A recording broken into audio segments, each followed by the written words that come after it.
All right. The last time I saw this guy, I think I was doing this show live, and it was on the Monsters of Rock cruise when he came over and spent some time with me from when I broadcast from that cruise. Whenever we're fortunate enough to get that happening again, it'll be a lot of fun. But now we talk to him while we're both on land. From Queensryche, here is Todd La Torre. How are you, buddy? I'm doing pretty good. How are you, Ed? Doing all right. Good. Yeah, man. How's I'm in New Jersey with over 2 feet of snow. You're in Florida, I assume, right? Yeah, I'm in Florida. It's probably in the upper 50s, clear blue skies, and palm trees. I feel for you guys up there. That's cold for you, isn't it? 50 something, right? I got a long sleeve and a flannel on, and I have the heater on. Yeah, I'm sure you're probably just shaking in your boots there, Todd, aren't you? Oh God, you're not. Everybody from my area of the country, New York, New Jersey. And when I was a kid, I could never understand it. Like, why when I go to Florida is everybody there originally from New York, New Jersey? And I find that as people get older, they all migrate there. They all go there. And now that I'm 56, I completely understand why people move to Florida. And Florida is like New York, New Jersey, South. But you're a native, right? I'm a native, yeah. I'm a true native, born here in St. Petersburg, Florida. But, when you get older, you don't want to start shoveling snow and scraping ice off your car anymore. It gets old. You just cut the grass here. That's it. So, yeah, we have a lot of people from up north that come here. And, I guess I live where a lot of people like to retire. But I'm not a fan. I like the cold to visit when it's cold for like a week. And then I'm over it. And then I want to come back. Well, keep your eye open for some places around you that might look good that are on sale, and let me know, because I might be joining you there soon. A lot of people are looking here, to be honest, and the market's blowing up here. I mean, I'm 5 minutes from downtown, and I have friends in the market for a house, and they're just like, man, I can't believe how expensive things are there for what you get. And so, yeah, it's a destination people like. Oh yeah, Florida, Texas, Nevada, which I'm looking in. There's a lot of people leaving some of these big cities and going to those places for a variety of reasons. So, but you're a native, so everybody's coming to see you down there. Yep. When you were growing up in that area, that there's certain parts of Florida that are really known for being hotbeds for metal. Certainly, the Tampa area is. What was the scene like as you were growing up? Yeah, I mean, I can remember there was a mall right where I lived in Seminole called Gateway Mall, and there was a music store in there that I used to go to when I was like 13, 14, even to this day. But I remember seeing like the guys from Deicide like walking in the mall, like like a little gang, and I think it was like right when Glenn Benton like did that crucifix in his forehead or whatever, and people were like terrified of but. I mean, I'm 20 minutes from Tampa, but this whole area here, is kind of hailed as the birthplace of death metal. So a lot of Atheist is from here, Obituary, Death, and then my friend Eric Rutan, he's got a studio like 20 minutes away, and they record like Cannibal Corpse and a lot. So all of the Sabotage came from Tampa, Crimson Glory was from Sarasota. So primarily the death scene is was always popular here, and everybody used to record at Morris Sound Studios, and so yeah, it was a thing here. I mean, we used to have a show on 98 Rock called The Pit, and they would play at night. They would play all of the the more extreme heavy metal styles of music. So would always hear Obituary on the radio and Slayer and stuff like that. Were you into the death metal stuff, Todd? Was that ever your thing? I never got into it personally, but were you? To a degree, but I was more into thrash. I was definitely more into Testament and Overkill and Metal Church, and I was more into the thrash stuff. But I did listen to Obituary.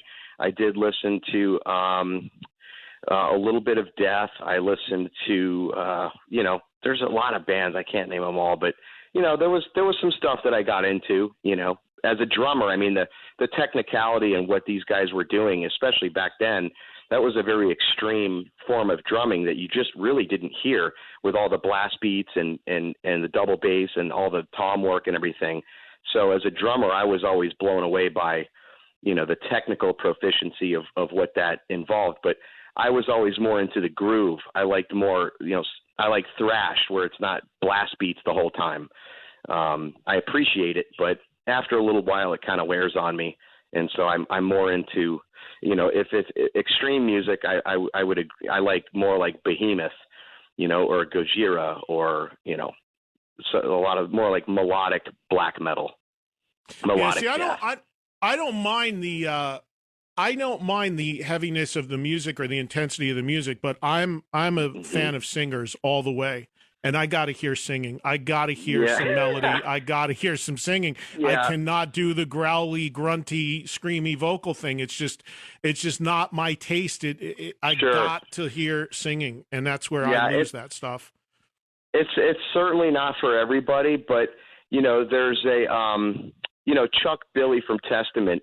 When he would do like a growl and Practice What You Preach, or Disciples of the Watch. Then they came out with a song called Dogface Gods, and that was all pretty much gutturals, which I love. It's not for everybody, but there's a certain attitude that you're never going to get, like, quote, singing. Like, there's just it's almost like these guys that down-tune guitars. It's almost sometimes where you're almost not even hearing a note. Same with the growling. It's vocalizing. I don't consider it singing per se. I consider it vocalizing. And so, there's a huge demographic of heavy metal fans out there that totally love that style. I know. But I understand. I understand where you're coming from. A band like Opeth can do both. They can sing and do the gutturals. For you, were you now most people know, maybe there's a few that don't, that are listening because you've been the singer in Queensryche now. How long have you been how long has this gone on? Like 10 years, is it? This July will be 9 years. So close, almost 10 years that you've been in Queensryche. But for people that don't know and don't follow all that closely, you are a great drummer. You play drums on your solo album, which we're going to talk about in a second. You also played drums on the last Queensryche album. When coming up as a musician, what was first for you? What was it, drumming or singing? What was the first thing you took to? Well, I started playing guitar when I was 10. My mom bought me a classical guitar. Yeah. And then at 13, my dad bought me my first acoustic drum set.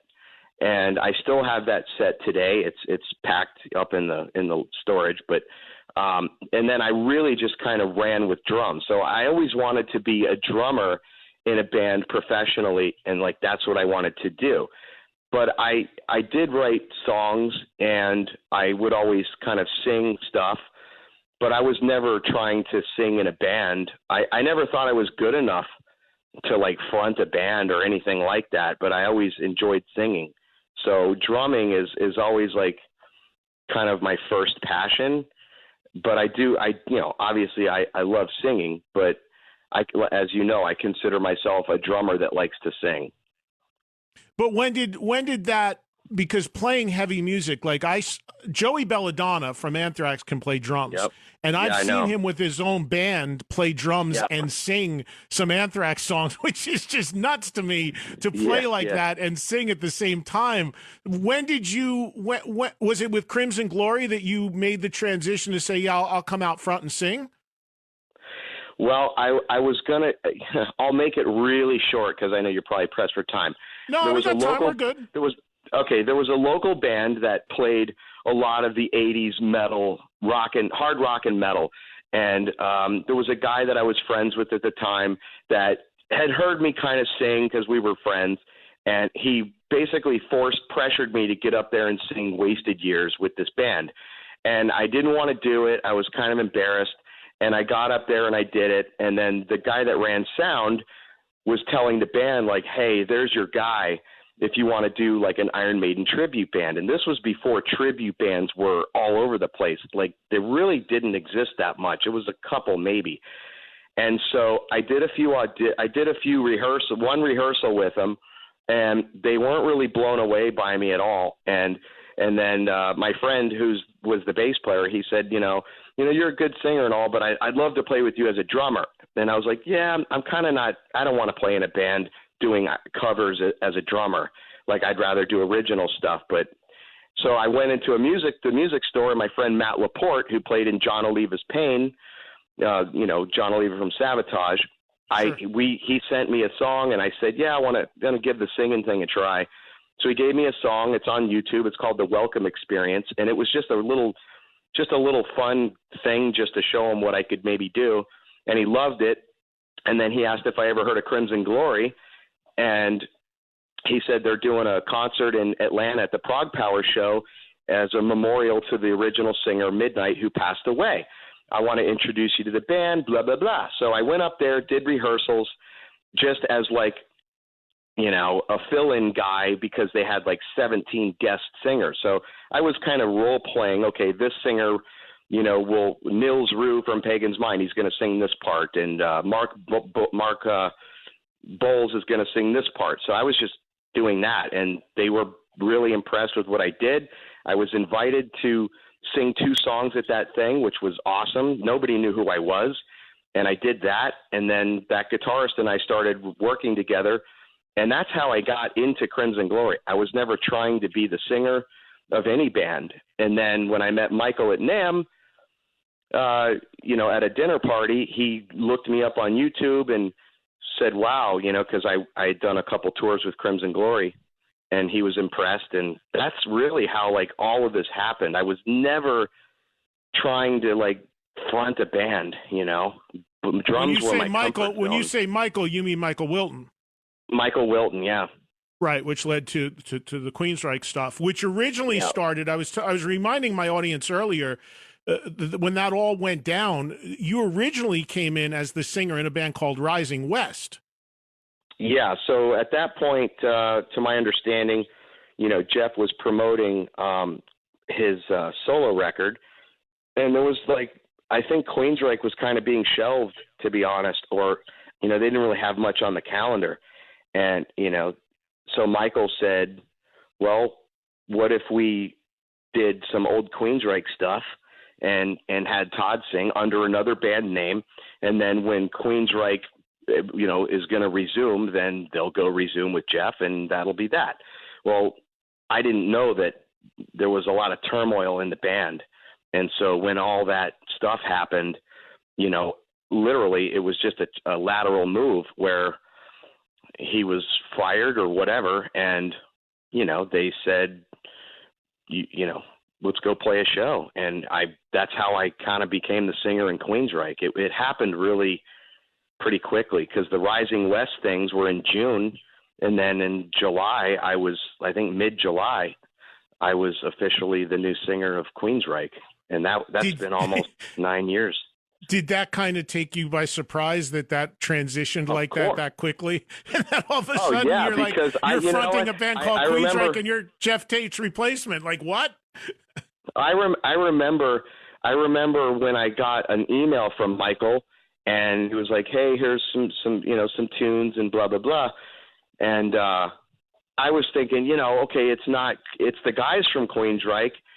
I'm going to be singing this stuff, if I only do this one time in my life, what an awesome experience and a feather in my cap. And this is so cool. I never in my wildest dreams thought that it would manifest or materialize into what it did.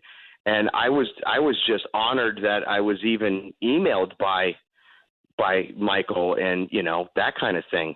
And then when all that happened, I was like, oh, but man, wouldn't it be cool if I was actually under that band name? That would be amazing. It's never going to happen, but it's fun to think about. And then when all that happened, I was just like, I can't even believe my name is actually under this umbrella of the name Queensryche. This is not happening to me. I can't believe it. It was amazing. I mean, obviously, I've known those guys since long before you were in the band, and a ton of Yeah, history yeah. with those guys. Yep. Did it surprise you how? And we're going to talk about your record, of course, in the second year. But one quick thing on this, I always wondered: did it surprise you how quickly you were embraced? I mean, you stepped into really big shoes. Obviously, Jeff's voice, iconic to those songs. But you were, and I've said this earlier, you were very quickly embraced, at least from an outsider's perspective, because I think not only because you did such a great job with the material, but because with your arrival, the band steered back into a direction I think a lot of fans had hoped they would go back to, which was a heavier, earlier stuff. So did it surprise you that what would to an outsider look like a really impossible situation, to me it seemed to be you were pretty embraced quickly? I mean, obviously, there was a divide among their audience for sure, which I totally get. I totally get it, but there were some things by default that were already in my favor. For example, they weren't playing. They were down tuning. Okay, they were down tuning the songs. And it does kind of change the way it sounds a little bit. And then, they were playing a lot of stuff from like American Soldier, which, to me doesn't sound anything like Queens. There's many albums that to me just were not the Queensryche I grew up loving and cherishing. And then, there were a lot of notes that were not being sung the way people expect or want. And I don't fault Jeff for that, because as I told him in person, you've already done so much. I don't care. No, you don't have to record another thing in your life as far as I'm concerned, let alone hit high notes or anything like, whatever. But the fact remains that when I did get into the band, and the first time I ever met those guys, they said, okay, well, we know all the stuff. What do you know? What do you want to do? I go, well, let's warm up with Queen of the Reich. And they were like, what? I'm like, let's just start with that. That's not that hard. And, I came out of Crimson Glory singing much higher than Queensryche. So I was nailing that stuff like in my sleep. It was not hard. And so they were like, holy crap, this guy. And I said, I want to play Enforce, The Warning, NM156. Like, I'm pulling out all the old stuff. And I said, look, none of your fans care about anything post Promised Land, with all due respect. There might be some good songs on the records, but as a whole, these are the records that your fans covet. This is what they want to hear. This is what they miss. So let's do the stuff that kicks ass and what people really want to hear. And this is what I want. You're asking me what I want to do. This is what I want to do. And so, boom, we started doing all that old stuff, and people felt like, even though I'm not the original guy, they're like, man, I haven't heard these songs, or I haven't heard these songs performed this way in decades. So just right out of the gate, that worked to my advantage. And I know I'm not the original guy. I'm never going to be. That's okay. I know my place. I respect the legacy, and I just want to represent the band and the old songs the best way I'm capable of, and then write great stuff moving forward is the next chapter of the band. So that's kind of how I see it. There was a split with the fan base, but and people have come up to me at shows, Eddie, and they say, I owe you an apology. And I'm like, no, you don't. I don't even know you. Well, no, I didn't want to give you a chance, but I tell you what, you really sang great tonight, and the band sounded awesome. I felt like I was 19 again, and they want to shake my hand and say, you're doing an awesome job, and thanks for bringing this band, keeping this band going this way. And I'm very humbled. I'm very thankful that people, if they just give it a chance, that's all that we ask. If they walk away and they don't like it, that's their prerogative. But I think if you're honest with what you hear and you take away the purist mentality, it's kind of they're good performances, and people have to recognize that, even though they have their personal biases, and that it fights against their better judgment. One last thing, and then we'll change gears to your solo record, which, of course, we'll talk about here in a second. Sure. You mentioned you told Jeff about this stuff to his face in person. I was at the show when I think it was in Ohio or something, where you and Jeff. This was in Spain. Okay, there was a show in Ohio where I think I was at, where you guys might have both been there or something. But anyway, you have had an in-person discussion with him since you've been in the band. Have you had any other dialogue with him? Have you talked to him at all since you in recent years, or has there been any other exchanges? No, just the one meeting in Spain, and that was about a 15-minute conversation we had, and that was it. I mean, I don't have his phone number. He doesn't have mine. We don't communicate. Right. But, right. It was cordial and respectful, and, that's all that it was. Right. All right. Look, I got to take a quick break, so I'm going to put you on hold, and then we're going to come back, and we're going to talk about your album, your solo album, which comes out on Friday, called Rejoice in the Suffering. Todd La Torre's, I believe it is your first ever solo record, right? Correct. Yeah, your first album under your own name as a solo artist, and we'll talk to Todd about this record, which is really cool. We'll get into it with him next on Trunk Nation.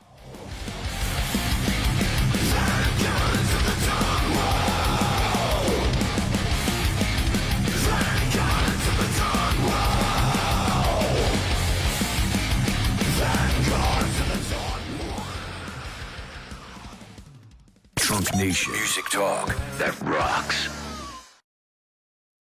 Trunk Nation. Music talk that rocks. We're honestly only working off of conversations. With Eddie Trunk. Sirius XM's Volume. Back live on Sirius XM Volume, talking with Queensryche lead singer Todd La Torre, who this Friday releases his first ever solo record, which is really, really a killer metal record. It's called Rejoice in the Suffering. I've been checking it out, really enjoying it. Todd, congratulations. Why now to do the solo record? How long has this been brewing? Well, first of all, thank you so much for the kind words. This has been something that I've wanted to do, even like right when I joined Queensryche. I had some demos of some things that I had written. None of that stuff made this record, by the way.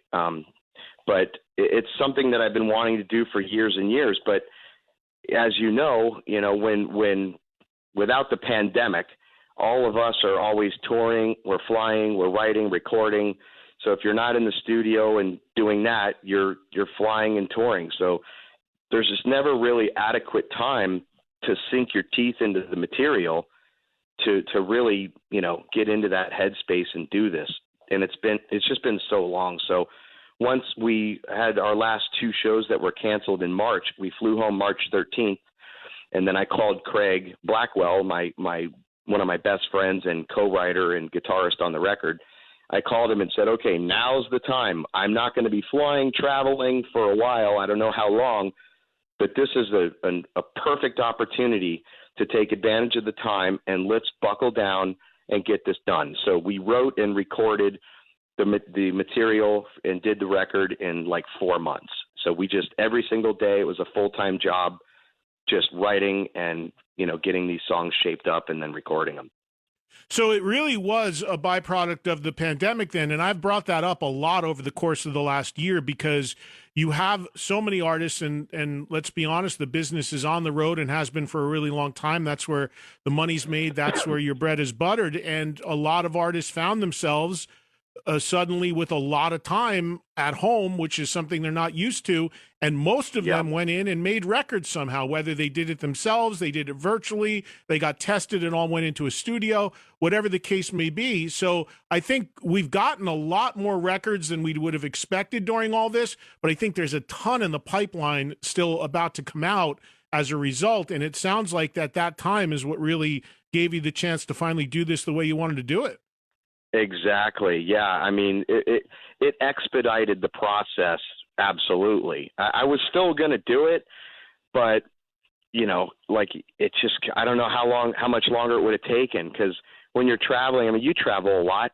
When you travel and you get home, it's, you got to chill out and decompress and then spend time with your significant other or do things around the house or whatever.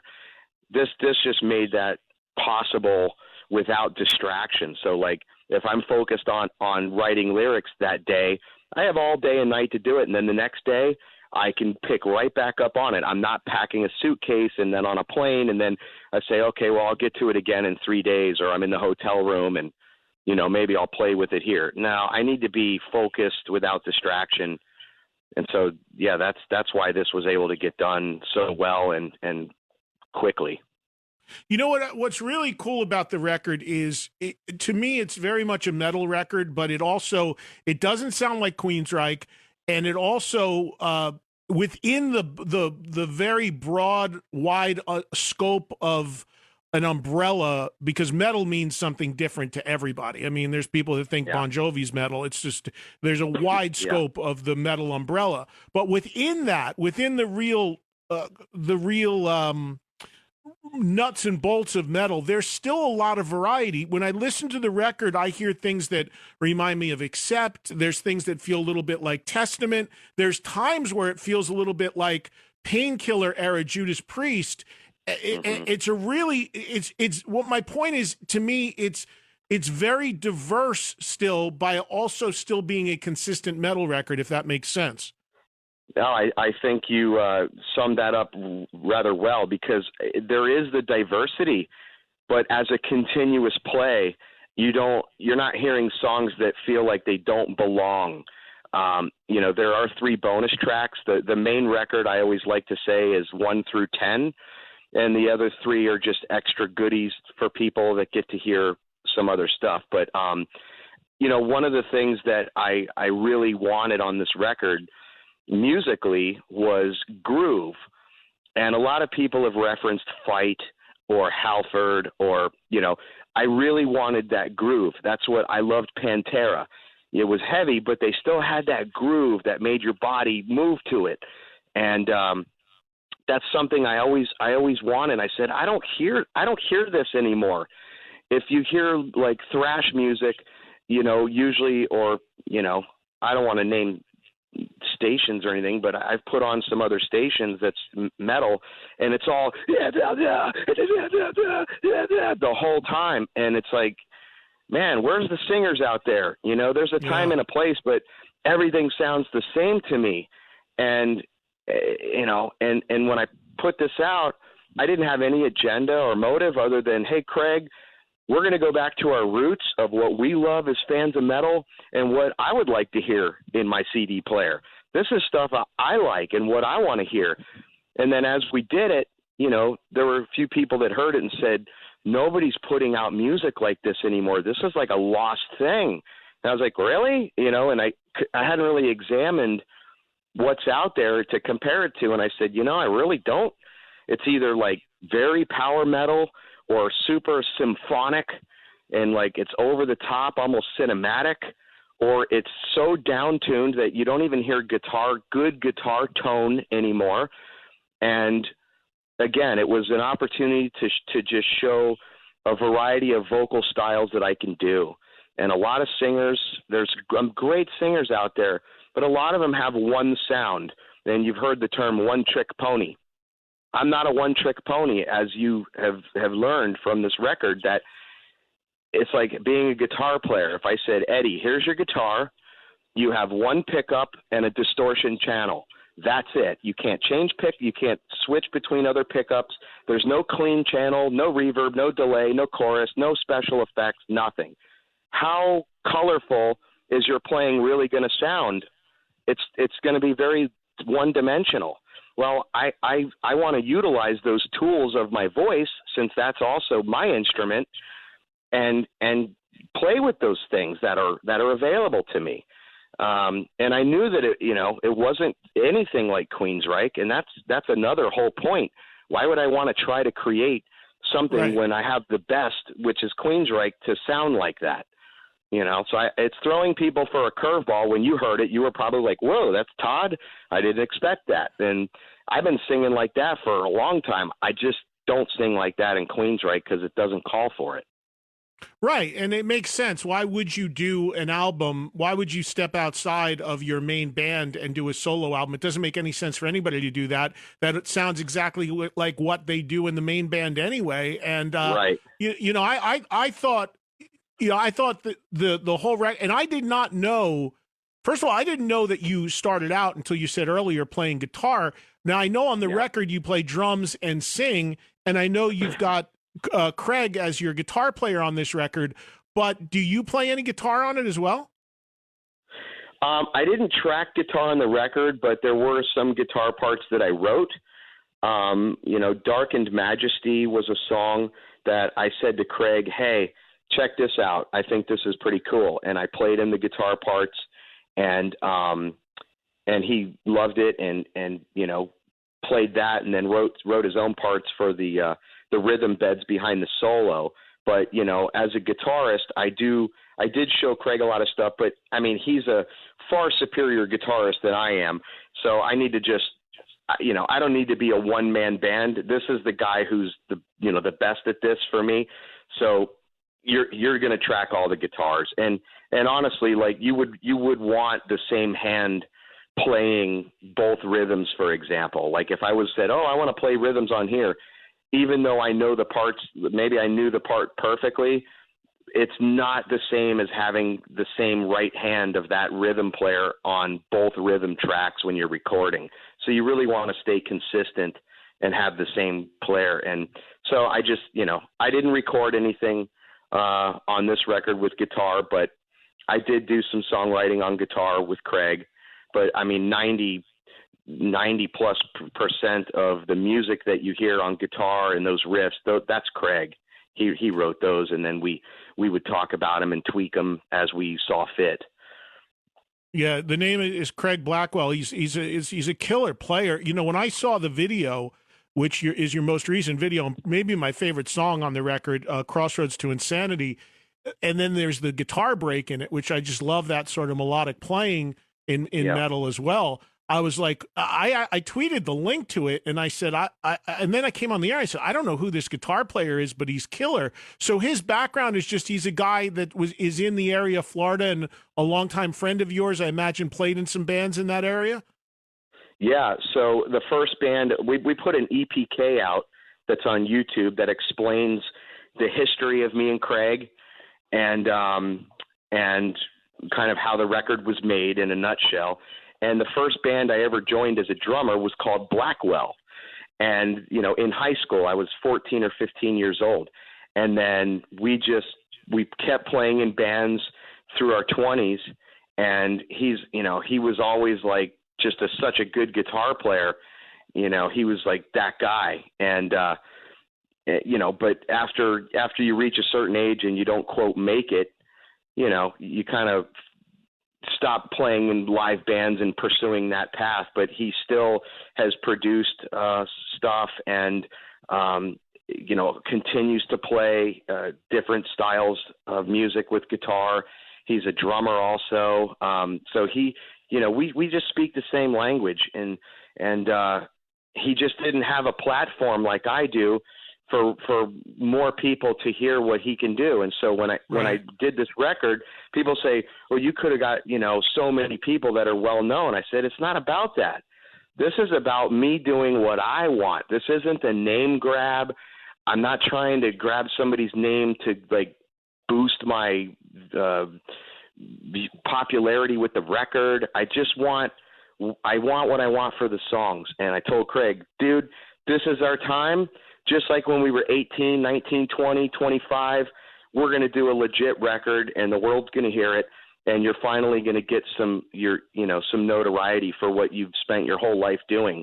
And he's an awesome player. I mean, he's tasty. The riffs are killer. His solo work is super clean. And, he also exhibits reservation, when he needs to hold back, like you said, the solo in Crossroads to Insanity.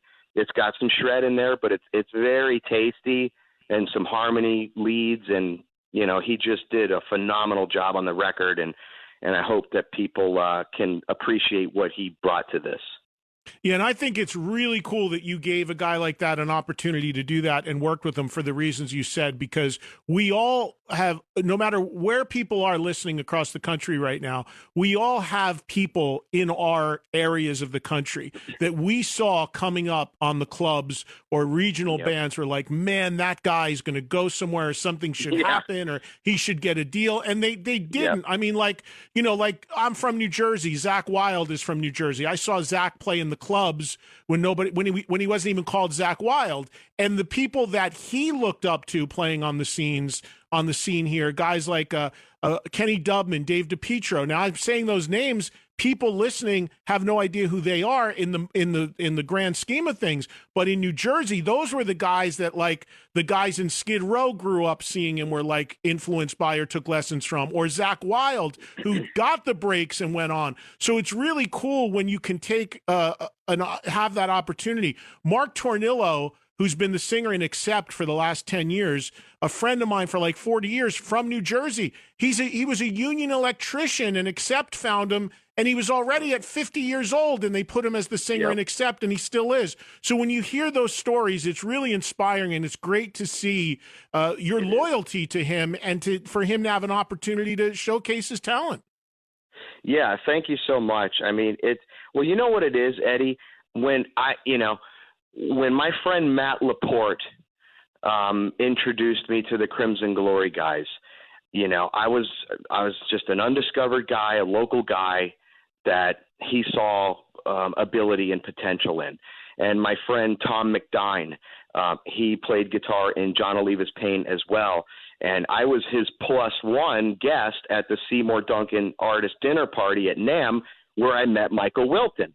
So these are guys that, you know, it opened doors for me as an undiscovered person.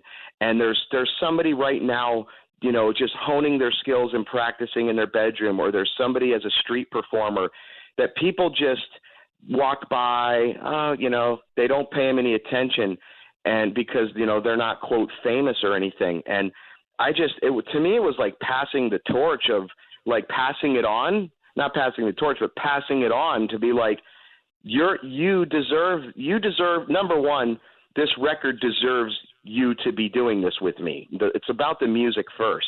Number two, I don't care about having a famous name on my record. I really don't. If I happen to know somebody and they fit that profile of what I'm looking for and they're famous, then fine. But to me, it was like going back to us as teenagers and having that dream fulfilled when we wanted to do a record. And even though I'm in Queensryche and that's been the springboard for all of this stuff for me, I think I'm more excited for Craig than even myself sometimes, because he gets to experience this for the first time on a larger scale, and it's a great feeling, and he deserves it. And to me, it's all about just being real and you know, down to earth, and it's about relationships. You know, everything else is BS to me. Yeah. Hey, if you have a few more minutes, I got to get one more break, and then I'll have like 10 minutes left. Time. All right, whatever cool. you want. So we should tell people too. I'm a huge fan still of CDs, as my audience knows, and I'm all about getting music on CD. And Todd's record is coming out through a label called Rat Pack, which Joe and his team there do a phenomenal job with packaging. And if you are somebody like me that still values physical form of music, having, whether it's your trip is CD like me, or vinyl, or Todd, I'm holding your album on your new album on cassette in my hand right now that Joe sent me. It's unbelievable. How cool is that? That's my favorite. Nuts. That's my favorite part about it, because CDs weren't even invented, and we would put in a cassette. When I got the cassette, I went, "This is the coolest thing I've ever had."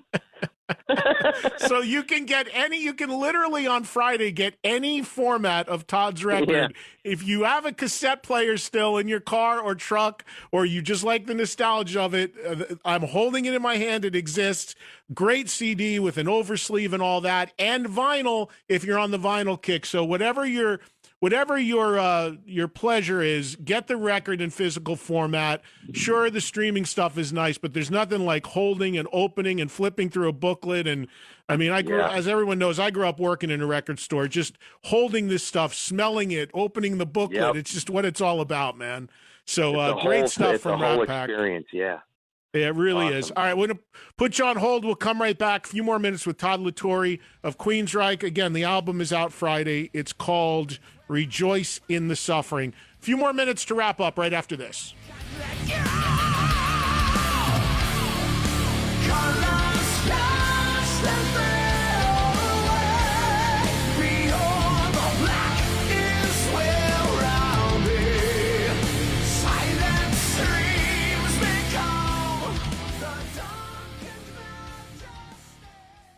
There's what you're used to. Then there's Trunk Nation with Eddie Trunk.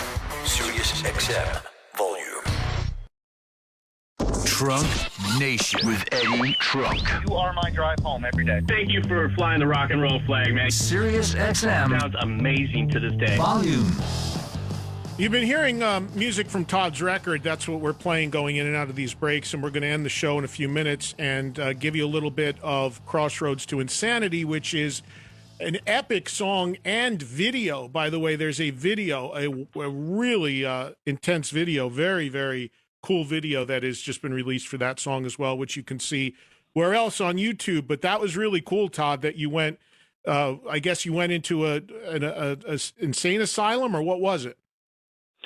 So that was actually filmed at a good friend of mine. Her name's Barbara Galinsky, and she's got, huge houses. And so I said, well, with COVID and certain locations are not accessible and film crews, we were able to utilize her place and do the shoot there. So yeah, that was all done between a couple of her houses. Yeah.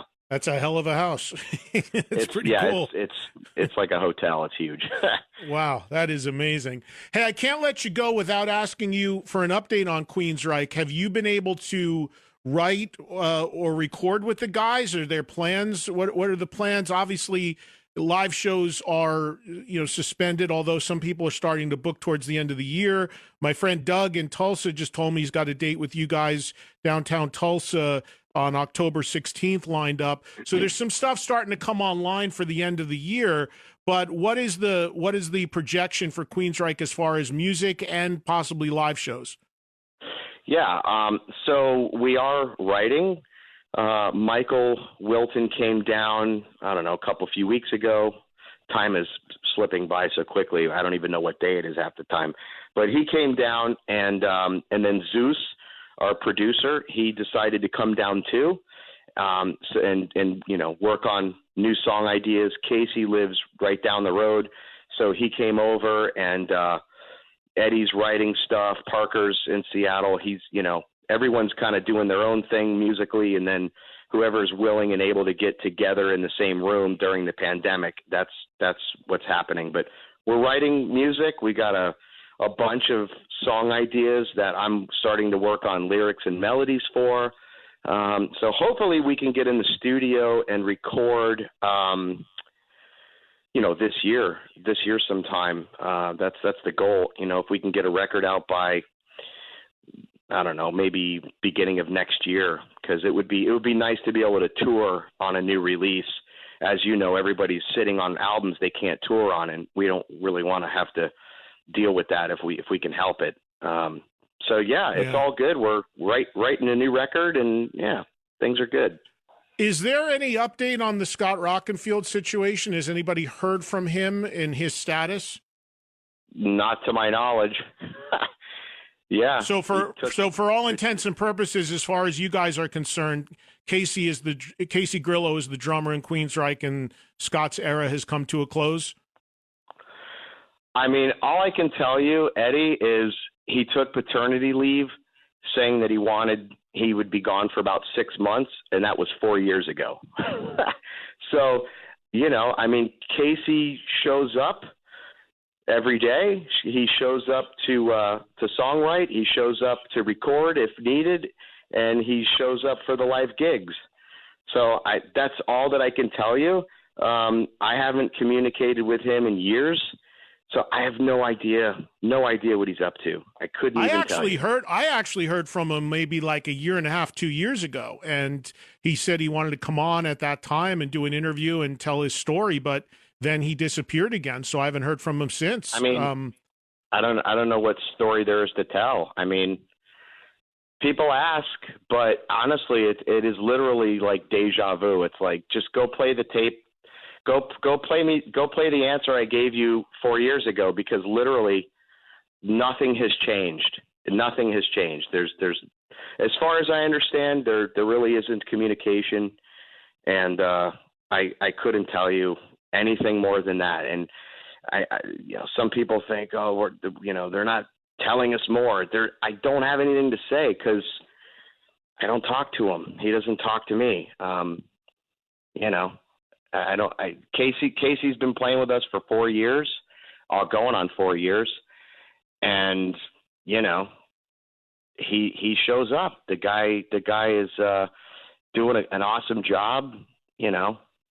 I guess I'd revert it back to you. If you left your radio show saying that you needed 6 months paternity leave, but you never communicated when you were coming back for 4 years. Somebody would take my job. Yeah.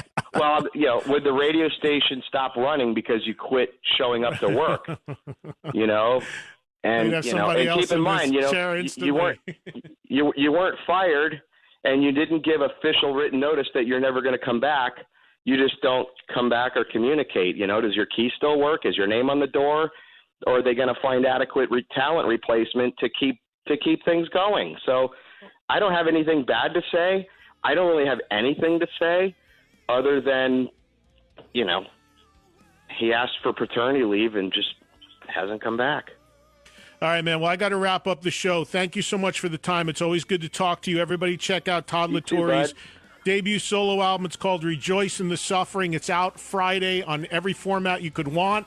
Is there an 8-track coming? We need an 8-track, Todd. Yeah, right. I don't even know where you could find an 8-track player, but I'm sure they exist. They're I know you got to back run, like but everything Ed, else. I got like 10 seconds. Thank you. Thanks for checking out the record, and I'm glad that you like it, and I hope everyone can give it a listen, and hopefully they like it too. All right, man. I got to run. Good talking to you, Todd. Yes, I'll talk to you soon, okay? Take care. All right, bud. Bye-bye. See you guys tomorrow, everybody. Thanks for listening to Trunk Nation. Back live tomorrow, 2 p.m. Eastern.